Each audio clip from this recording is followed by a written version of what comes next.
President Donald Trump paid a solemn visit Friday to Pearl Harbor and its memorial to the USS Arizona, a hallowed place he said he had read about, discussed and studied but had never visited until just before opening his first official visit to Asia. Trump saluted after entering the memorial following a short boat ride with First Lady Melania Trump. They approached a wreath of white flowers, a gift from the couple, and watched as two sailors who stood beside it at attention placed the wreath near the wall of names of the fallen.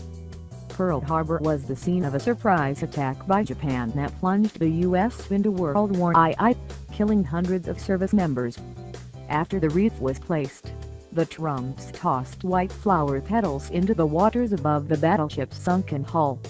Trump did not speak publicly at the memorial.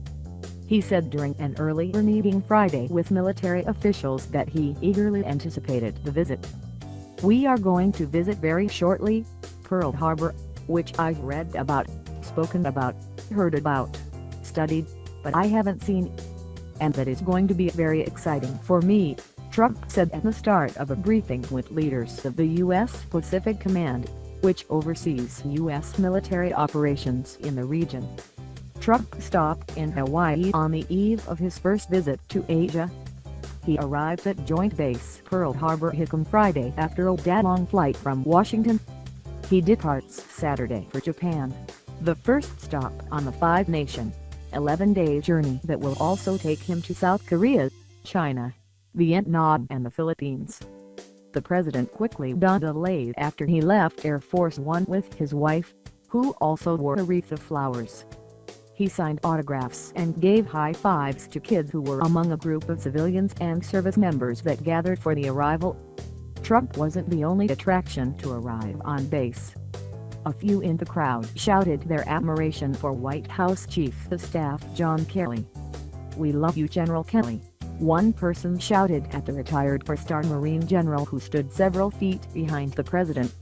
Trump was briefed by leaders of the U.S. Pacific Command. The growing threat from North Korea, a crisis that will shadow the entire trip, was expected to be among the topics discussed. Trump was also meeting with the governors of Alaska, Hawaii and Pacific U.S. territories, all potential targets of any successful attempt by North Korea to strike the U.S. with a nuclear-tipped missile. The USS Arizona Memorial at Pearl Harbor marks the final resting place of more than 1,000 sailors and Marines who were killed on the battleship during the surprise Japanese attack on December 7, 1941. Accessible only by boat, the memorial straddles the ship's sunken hull. The total of more than 2,300 sailors, soldiers and Marines died as a result of the attack, as well as 68 civilians, according to the National Park Service.